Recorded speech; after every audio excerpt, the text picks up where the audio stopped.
Salut à tous, j'espère que vous allez bien. Bienvenue à notre dernière émission de Word of God. Nous voulons clôturer cette année avec un thème que la plupart d'entre nous, nous sommes en train de vivre, nous sommes en train de préparer cela, nous sommes en train de s'organiser afin que ça puisse bien se passer.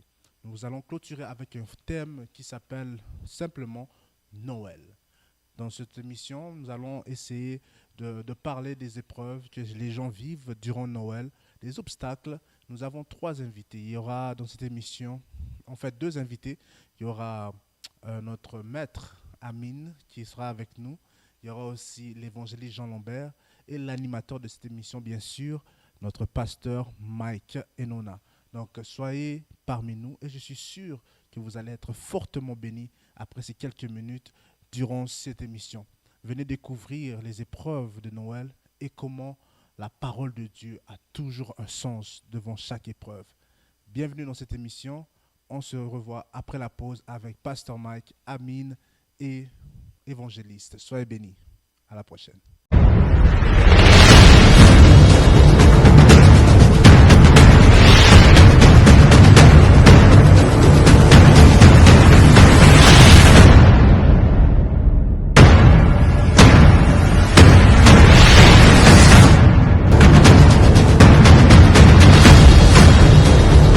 Le diable profite des fêtes, c'est parmi les stratégies diaboliques de profiter des fêtes pour faire succomber beaucoup. Nous, étant que chrétiens, nous devons faire la prudence. Nous devons vraiment être prudents. Pourquoi? Parce que nous pouvons chuter à cause de ces fêtes et avoir des difficultés à nous rattraper. Pendant les fêtes, et plus que nous fêtons, c'est la naissance de Jésus-Christ. Or, Jésus-Christ, c'est la parole.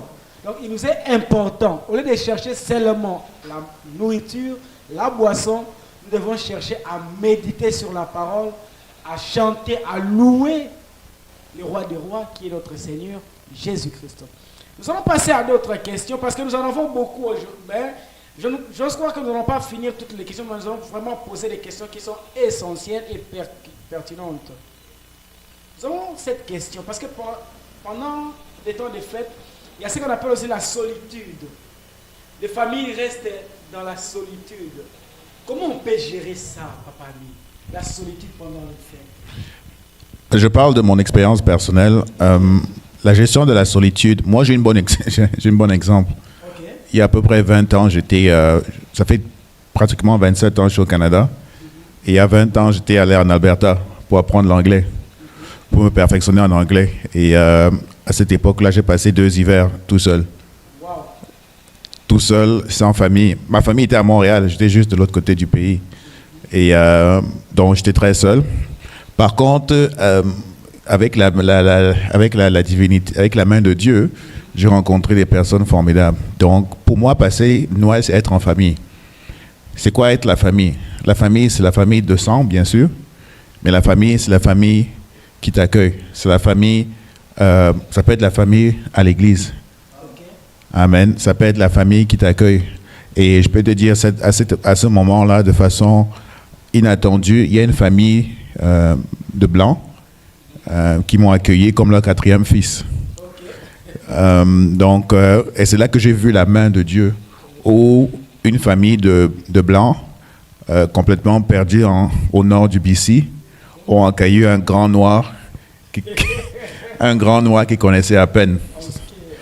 Et amen. Donc c'est là que depuis ce moment-là, j'ai compris que pour moi, que Noël vraiment c'est être en famille. C'est pas Noël, c'est pas la consommation, c'est pas le Père Noël, mais c'est être en famille. Et c'est se sentir entouré. Donc pour moi, la solitude, ça peut être vécu, mais il faut se rappeler que Dieu existe et que même si on pense qu'on est seul, parce que je savais que je devais être seul à ce moment-là, je suis allé sachant que Noël, je vais passer Noël seul. Mais Dieu est là pour nous protéger. Dieu est là pour nous permettre de ne pas passer seul. Donc si vous vivez en solitude, si vous pensez être en solitude, vous n'êtes pas seul. Dieu est là il a vos bras. Il est là, il vous voit.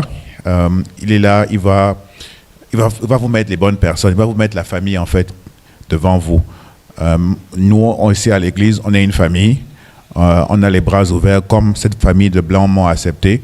D'ailleurs, jusqu'au point où leur fils est marié et j'étais le 4e garçon d'honneur. Ils m'ont rajouté. Ils m'ont rajouté parce que... donc ça, c'est notre famille qui est une famille d'accueil. Pas une famille sanguine, une famille d'accueil. Donc c'est pour ça ma définition de la solitude. Et pour gérer la solitude, on n'est jamais seul.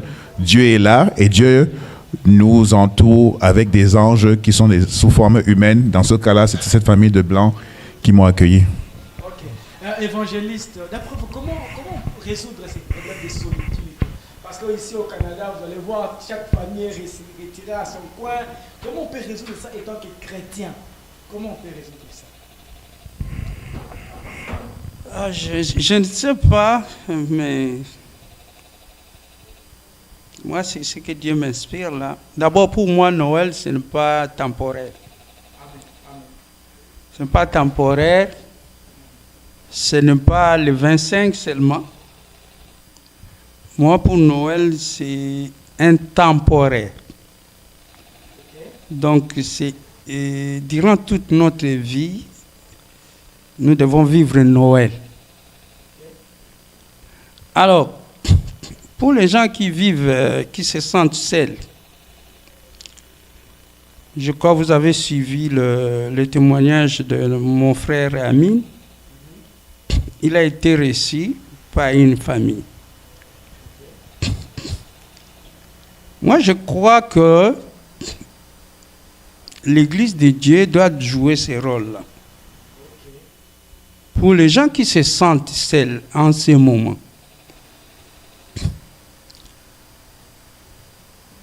nous sommes déjà une communauté. L'Église, c'est une communauté, c'est une famille. Nous invitons tous ces gens qui se sentent seuls de venir. On va laisser nos coordonnées à la fin de cette émission, de nous appeler. On va chercher à les faire sortir de vivre seuls. Parce que oui, Jésus vit dans notre cœur, mais il utilise les gens pour vivre Christ aussi. Pour que ces gens ne se sentent pas isolés, il nous utilise. Et nous, l'Église, nous sommes là, nous devons être la main de Dieu sur la terre. Tous ceux-là qui se sentent seuls à Noël, nous refusons. Parce que nous sommes la main de Dieu. Et nous voulons que chaque personne se sente aimée, assistée, et même restaurée, et oublier même l'isolement. Merci. Donc si nous comprenons bien, chaque enfant de Dieu doit faire un effort d'être un canal par lequel Dieu va accueillir toute personne qui vit dans la solitude. Bien-aimés, disposons-nous. Et nous ici à CHP, nous sommes disposés à accueillir tous ceux qui se sentent dans la solitude. Parce que nous voulons que les enfants de Dieu soient restaurés, soient aimés et vivent en communauté, là où il y a l'amour, la paix et la joie. Amen. Amen. Nous allons continuer avec les questions. Nous sommes là dans les questions. Et la question, vous savez, c'est pendant les fêtes comme ça que les poches se vident. Et c'est pendant les fêtes comme ça que les comptes en banque sèchent. Papa Amine, comment un enfant de Dieu, ou soit comment tout le monde en général, peut faire pour ne pas tomber dans la surconsommation? Encore là, c'est encore une expérience personnelle. Okay. Pour éviter la surconsommation, je pense que ça commence déjà avec les... À la base, il faut comprendre qu'est-ce que Noël. Okay. Noël, quand je disais, j'ai grandi, Noël a été commercialisé. Commercialisé, ça veut dire quoi? Faire tourner l'économie. Mais à la base, c'est pas ça Noël. Noël, c'est comme je disais dans mon expérience personnelle, c'est être en famille, d'être accueilli, d'être...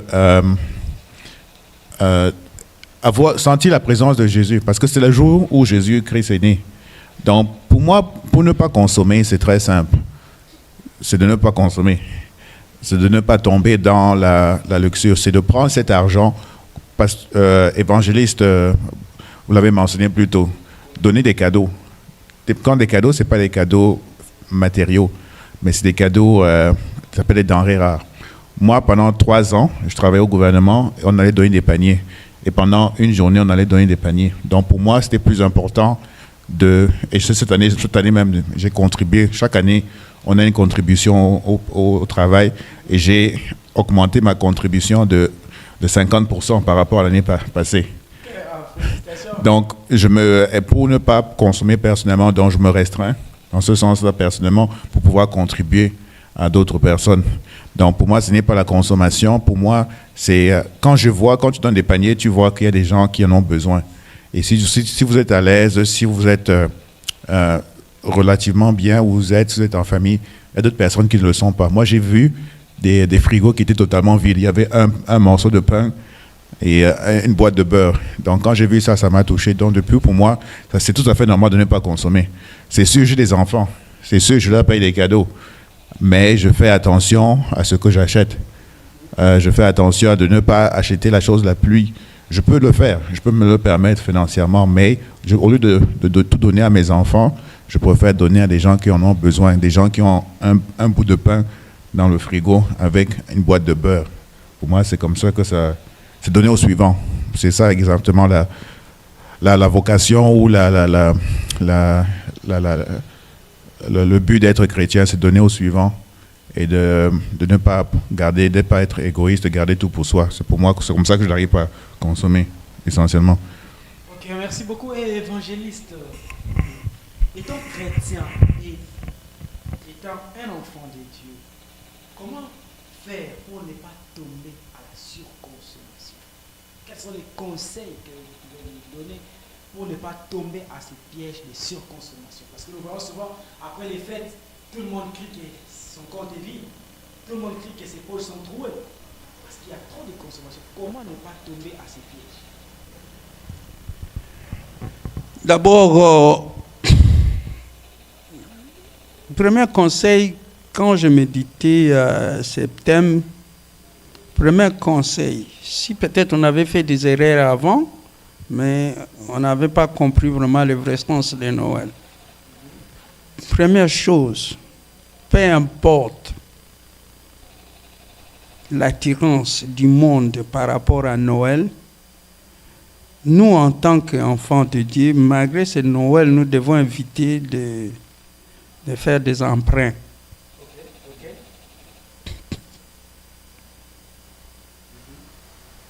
Parce que vous voyez, les temps changent, les budgets sont devenus serrés. Si tu donnais 40 cadeaux, mais regarde ta réalité financière. Si te reste seulement 20 cadeaux, tu peux dire à ton entourage, écoutez, mon budget a diminué, je ne donnerai pas de cadeaux à tout le monde de matériel. Je peux vous donner le cadeau d'amour. Parce que Jésus-Christ, on parle, Noël, c'est Jésus.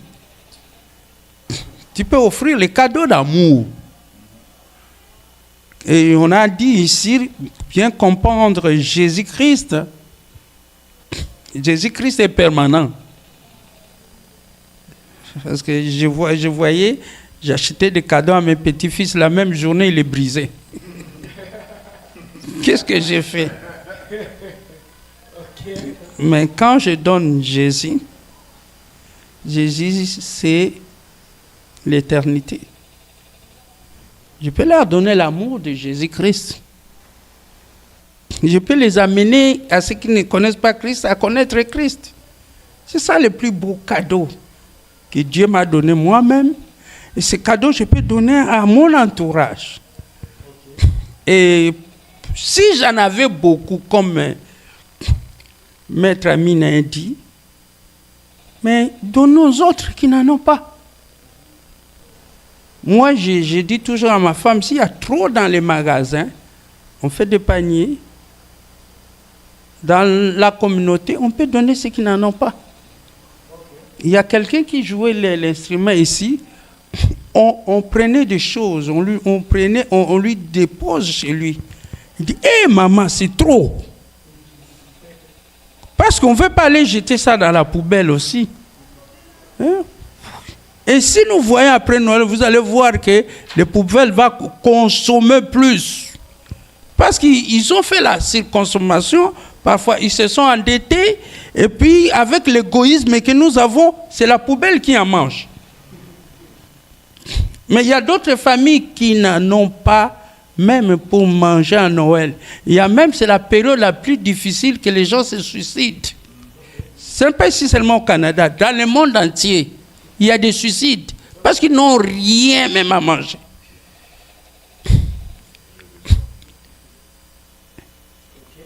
On revient toujours pour éviter la surconsommation, connaître l'objectif de Noël. Merci, que Dieu vous bénisse. Nous avons bien compris les interventions des invités.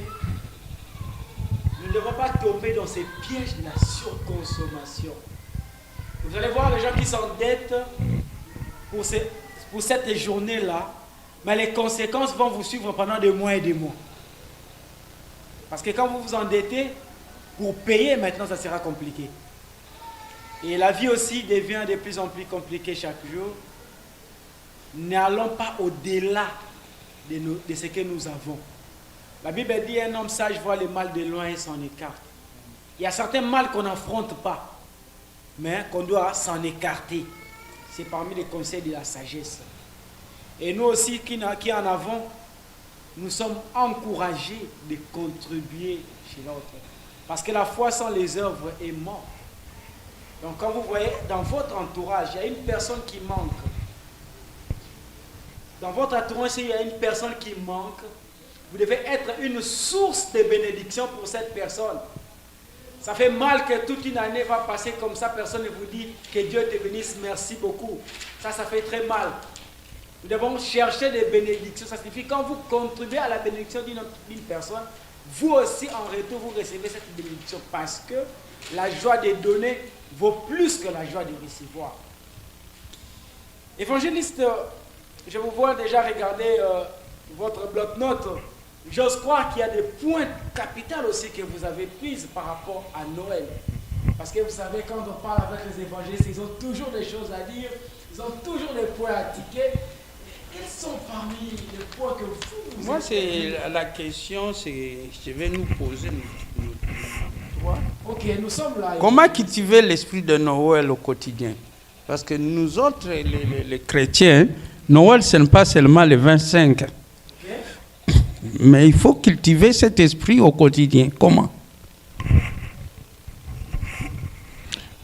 Comme évangéliste, vous l'avez mentionné un peu plus tôt, c'est lire la parole du Seigneur, l'appliquer quotidiennement, aider son prochain, avoir prié sur les âmes qui en ont besoin. Et là, je le vois avec l'exemple de ma femme. Ma femme est enseignante et chaque septembre, elle doit toujours on doit toujours prier pour certains élèves, certains étudiants dans sa classe. Donc, c'est de mettre de l'avant, prier pour aider ces enfants qui peuvent avoir des familles difficiles, parce que c'est dans un milieu difficile. Prier pour que la présence de ma femme soit une bénédiction pour ces enfants. C'est ça la vie d'être chrétien. Amen. Bon, vous savez aussi, cultiver l'esprit de Noël. Noël, nous célébrons la naissance de Jésus. Cultiver l'esprit de Noël, savoir l'esprit qui animait Christ. Et parmi les choses qui animaient Christ, c'était le prochain. Oui. À tout moment, c'était plus voir le prochain. Amen. Il ne voyait pas toujours lui-même. Gloire à Dieu. Donc, chaque fois que nous vivons dans cette planète Terre, nous devons nous fixer comme objectif qu'est-ce que nous avons fait pour notre prochain. Est-ce que notre prochain connaît Dieu? Est-ce que notre prochain connaît Christ? Parce que nous n'allons pas seulement donner le pain à Parce que l'homme ne vivra pas seulement le pain qui se vend qui se fabrique dans les boulangeries, mais l'homme vivra de la parole de Dieu. Donc nous sommes, étant que chrétiens, nous sommes appelés à cultiver l'esprit de Jésus, l'esprit de Noël, en enseignant la parole de Dieu pour que tout le monde soit sauvé. Merci beaucoup. Je voudrais seulement compléter mes deux frères. Ils ont bien répondu. Et puis, je voudrais seulement mettre un peu de piment dans comment vivre Noël au quotidien. Pour moi, j'aime beaucoup l'adoration et la louange. Quand j'avais perdu mon fils, on m'a apporté des cadeaux pour me consoler, la présence des gens, mon pasteur. Je n'étais pas consolé. Alors j'étais vraiment triste. Mais qu'est-ce que je faisais? J'adorais quand je restais seul dans ma chambre. Adoration, louange, adoration, louange. Et j'ai senti les plaies que j'avais, c'était guéri. C'est comme si j'invitais Christ à venir dans ma vie. Hein? Et je l'applique même aujourd'hui, des années passées, je continue à l'appliquer en dehors, même dans les cas de deuil. J'adore, je loue et je sens comme Christ est là dans ma maison. Amen. Donc nous allons prendre Après, une pause maintenant, afin que nous puissions répondre avec l'intervention de l'évangéliste.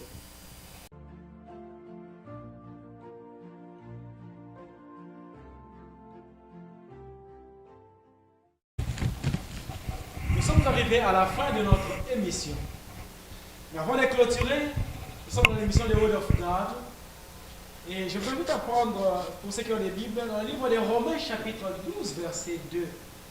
Ici, le Word of God dit ceci: ne vous conformez pas au siècle présent, mais soyez transformés par le renouvellement de l'intelligence, afin que vous discerniez quelle est la volonté de Dieu, ce qui est bon, agréable et parfait. Ici, je vais amener les enfants de Dieu à comprendre une chose. Nous ne devons pas nous conformer au siècle présent. Ce n'est pas parce que le païen fête Noël comme ça et nous devons aussi fêter Noël comme eux. Nous devons être transformés par notre intelligence pour savoir la volonté de Dieu. Donc chaque fois que vous posez des actes, chaque fois que vous agissez en vous posant la question par rapport à la volonté de Dieu. Évangéliste, je crois que vous avez quelque chose aussi à ajouter par rapport à Noël et nous allons chuter par là. Merci, pasteur. Moi, je voudrais seulement être un peu bref parce que on est sur la terre. Quand on pose des gestes, on doit dire pourquoi nous posons des gestes. Nous fêtons Noël, le pasteur a dit, nous devons faire attention aussi. Réjouissez-vous, mais on doit se réjouir conformément à ce qui est écrit. Mais moi, je voudrais nous dire ceci, surtout ceux qui sont en dehors de Jésus-Christ, parce que nous avons dit que Jésus-Christ, nous célébrons la naissance de Jésus-Christ. Mais Jésus-Christ ne vient pas comme ça dans la vie de quelqu'un. En mangeant beaucoup, les ricolés, les beefsteaks, les mayonnaises. Mais Jésus vient avec des lois. Première loi, Dieu nous aime, il a un plan merveilleux pour chacun de nous. Deuxième loi, car tous ont péché, sont privés de la gloire de Dieu. Ça, c'est deuxième loi dans les lois de Dieu. Mais Dieu ne veut pas qu'on meure comme pécheur. Dieu nous offre une possibilité. Jésus-Christ. Jésus-Christ est le chemin, la vie et la vérité. Quatrième loi, il faut les recevoir. Là où tu es, même dans les fonds en Alaska, dans l'autre bout du monde, si tu veux les recevoir comme Seigneur et Sauveur personnel, si tu l'acceptes aujourd'hui comme ton Sauveur et Seigneur, c'est-à-dire tu te répands et tu te laisses diriger par lui, lui viendra habiter dans votre vie. Et c'est par la foi qu'on invite Jésus-Christ. Et la prière est ceci. Seigneur Jésus, j'ai besoin de toi.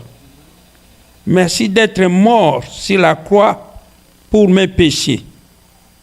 J'ouvre la porte de ma vie et je t'accepte comme mon Sauveur et Seigneur. Merci pour le pardon, pour la vie éternelle que tu me donnes. Prends la direction de ma vie et fais de moi la personne que tu veux que je sois. Et mes bien-aimés dans le Seigneur, je crois que l'émission a un timing. Nous nous arrêtons là, mais si vous avez besoin d'aide pour votre affermissement, bien pour votre aide physique, comme on dit, Noël, c'est partagé. Nous laissons nos coordonnées 514 D52 6707. L'adresse physique de notre communauté, c'est 4080 des sources à dollars des Ormeaux. Que le Seigneur vous bénisse. Merci beaucoup. C'est une émission à caractère chrétien. Nous allons pas finir comme ça. Nous allons clôturer par la prière. Prions. Dieu de gloire, Dieu de bonté, nous te sommes infiniment reconnaissants. Père éternel, nous te sommes infiniment reconnaissants pour la grâce, ton amour et ta bonté dans nos vies. Yahweh, nous prions à ce que tous ceux qui nous suivent comprennent l'essence de Noël. C'est par amour, comme le dit Jean 3,16, car tu as aimé le monde que tu as envoyé ton Fils pour que nous puissions être sauvés et que nous ne puissions pas périr. Que les fêtes de Noël ne puissent pas être une occasion de chute pour les gens, mais ça doit être une occasion pour nous de commémorer la naissance de Jésus et de voir combien grand est ton amour. Que la gloire et la louange te soient rendues, toi qui as été, qui est, qui sera pour des siècles et des siècles, au nom de Jésus-Christ. Amen. Nous vous aimons beaucoup et nous vous aimons et nous vous aimons et nous vous aimerons toujours. Merci beaucoup.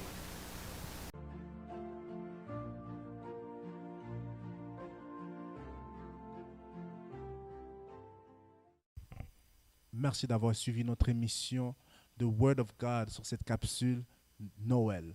Écoutez, j'espère que vous avez été abondamment bénis avec notre animateur, Pasteur Mike Enona, et nos deux invités, Évangéliste Jean Lambert et Maître Amine. C'était notre dernière émission de cette année. Nous croyons fermement que vous allez passer des temps de fêtes merveilleux, que vous allez vous réjouir en famille, vous allez célébrer le nom de Jésus. Et nous déclarons pour l'année 2025 que ce soit une année remplie de joie, remplie de gloire, remplie de puissance, remplie de témoignages, remplie d'accomplissements. Et que cette année 2025, qu'on vous dise félicitations parce que votre Dieu est vivant. Écoutez, c'est notre dernière émission. Nous allons se revoir l'année 2025 par la grâce de Dieu sur le thème de résolution. Nous allons voir c'est quoi nos résolutions, comment nous pouvons ainsi atteindre ces objectifs, bien sûr. Je voulais clôturer aussi en remerciant tous ceux qui nous ont soutenus, nos sponsors, nos donateurs, qui ont cru en cette vision, qui ont fait des dons généreux et ceux qui nous ont aidés, soutenus à installer les équipements afin que nous puissions glorifier Dieu, propager l'évangile dans le monde entier. Écoutez, nous prions que Dieu se souvienne de vous et qu'il vous redonne au centuple. Merci. Que Dieu vous bénisse. On se revoit très bientôt par la grâce de Dieu. Joyeux temps des fêtes.